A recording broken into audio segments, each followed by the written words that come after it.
معايا القضيه يقول لك يعني بيقولوا بسم الله توكلنا على الله. هو على ذكر الله. هو في ناس تانية عامله يا اسطى.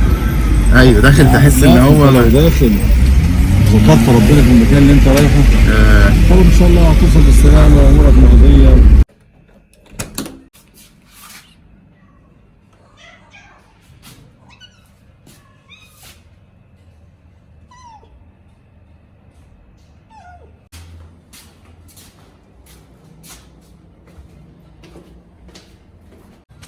صباح السعي الساعة 2 صباحا.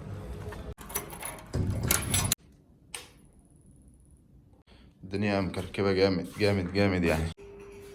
فتح في الحظر ولو حد جاء أو حد عدى ممكن يدخل يكلمني.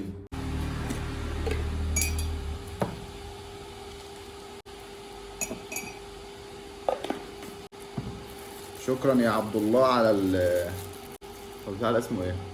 والله انا صاحي مش مفوق خالص. النعناع، شكرا على النعناع. والله النعناع محترم محترم محترم. لقيته جايبها وجاي المره اللي فاتت في الحصه بيقول لي يا شيخ انا جبت لك نعناع. جايب لي 4 عيدان 3 عيدان بالظبط. مش مهم بس هو محترم. يا منعنع شكرا يا بودي على النعناع. مش عايز احط سكر والله ما عايز بس هضطر احط عشان اعرف اشربه.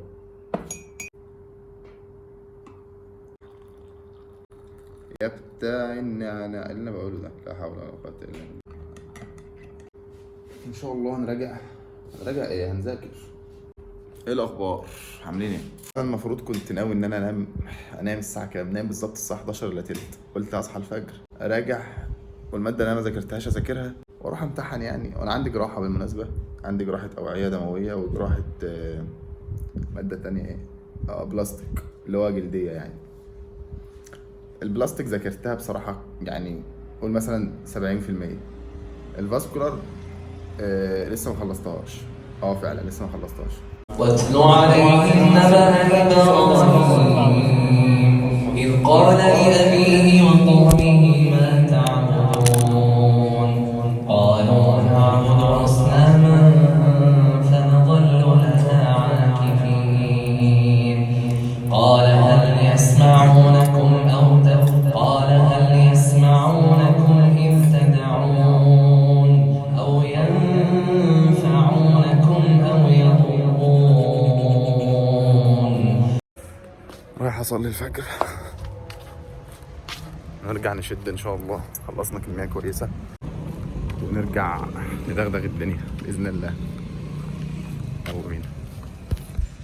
هو الذي جعل الشمس ضياء والقمر نورا وقدره منازل لتعلموا عدد السنين والحساب ما خلق الله ذلك إلا بالحق يفصل الآيات لقوم يعلمون ثم جعلناكم خلائف في الأرض من بعدهم لننظر كيف تعملون.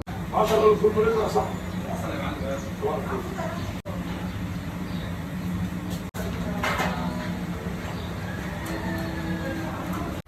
صباح السعي. حاسس اني عايز انام فاروح اشرب كوبايه قهوه دلوقتي عشان خاطر نصحصح شويه واكمل. بقى حاجات بسيطه يعني خلاص يعتبر بشطب. حوار انك تصحى بدري وتواظب على الصحيان بدري جامد صراحه يعني. انت حتى لو نام ساعات قليله بالليل بس الموضوع بيفرق معاك كنفسيه، بيفرق معاك كانتاج، بيفرق معاك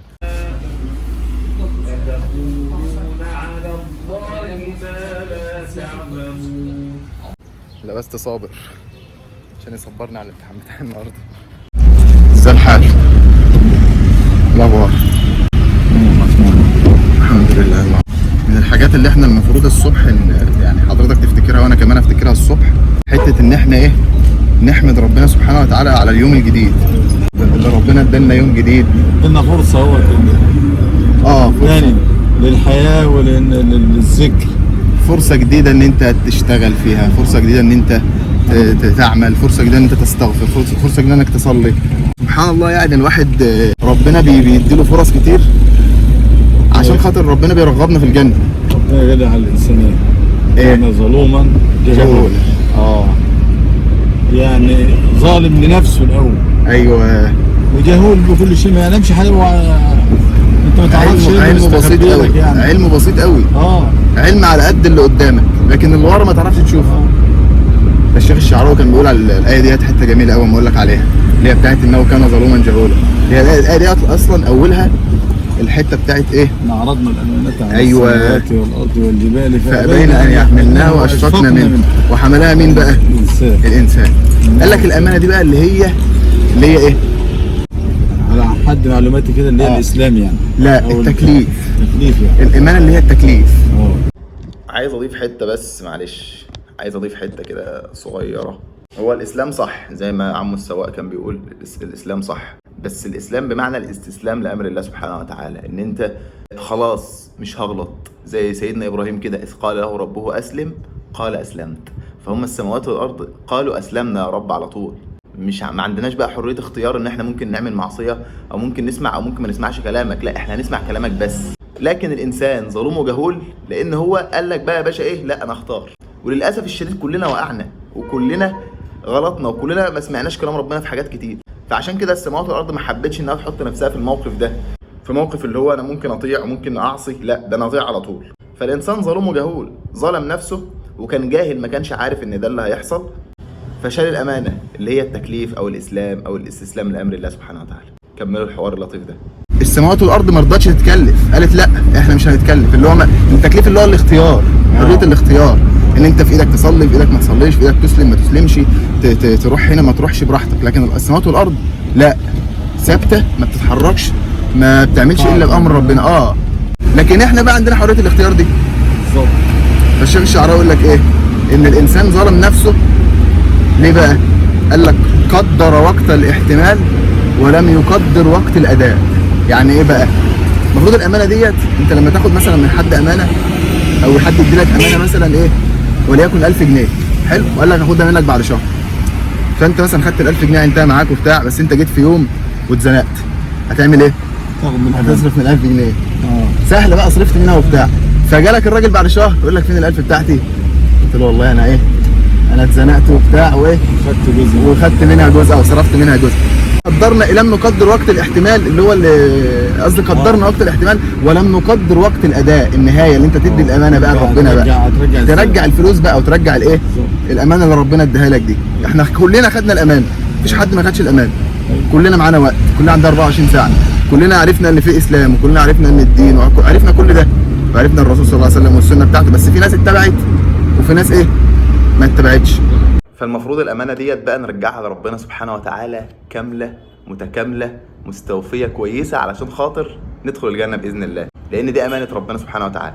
مش لذلك لما يجي مثلا حد يموت وهم بيدخلوا الجثه بتاعته المقبره يقول لك ايه، هات الامانه او وصلوا الامانه، بيقولوا كده والله انا بسمعهم بيقولوا كده، وصل الامانه هات الامانه، لان احنا فعلا امانه ربنا سبحانه وتعالى على الارض، احنا الامانه الموجوده هنا، فاحنا جايين مستخلفين شويه وراجعين تاني، فاحنا محتاجين كلنا ان احنا نرجع واحنا فعلا مستوفين الامانه دي، تكون كامله متكامله، مش عايزين نرجعها ناقصه. وتبقى كامله ازاي؟ تبقى كامله لو انا بطيع ربنا سبحانه وتعالى، بشوف هو طلب مني ايه وبعمله، ونهاني عن ايه ما اعملوش، والابتلاءات اللي ربنا بيديها لي كل يوم اصبر عليها، وتكرار التوبه، عملت ذنب توب بسرعه واغسل نفسك عشان ترجع الامانه نظيفه وكامله ومتكامله. جزاكم الله خير على الجلسه الجميله دي، نعتبر قعدنا شويه اتكلمنا ان شاء الله، انت ذكرتنا بالله والله افتكرنا ربنا شويه، اتكلمنا شويه كلام حلو. يذكرون الله الا حفتهم الملائكه ونزلت عليهم الرحمه. اهم حاجه ذكر الله، وذكرهم اهم عباده هي الذكر، انك تبقى فاكر ربنا. فاذا فضتم من عرفات فايه فاذكروا الله، رغم ان انت في حج وبتاع اصلا ما تذكر ربنا، لكن فاذكروا الله. الذكر ده اهم عباده، لانه دايما بيخليك على طاعه، على ذكر الله. فاكر نازل بوابه الجامعه؟ نازل بوابه. انا عندي امتحان والله دلوقتي، الله يعينك. عندي امتحان جراحه، ربنا يوفقك يا رب. اللهم امين. خلصنا يا جدعان، خلصنا وخدنا البراءه الحمد لله، حلينا كويس، الدنيا كانت حلوه يعني الحمد لله. وهم لما بيلاقوا مثلا سؤال ما انتش عارفه ولا بتاع، بتلاقيه بيديك سؤال تاني بحيث تجاوب، فالحمد لله. اي نعم كل ماده دكتورين، تطلع من ده تخش ده يا باشا. بص بس انجزنا، خدناش بالظبط ربع ساعه. هي دي بصراحه ميزه ان انت في الاول، انا اسمي تقريبا رابع اسم او خامس اسم، فما غبتش، دخلت على طول. تعالى يا باشا انجزنا في 10 دقايق ربع ساعه كنت خلصت الحمد لله يعني. ودي الجامعه بتاع المستشفى بتاعتنا العريقه.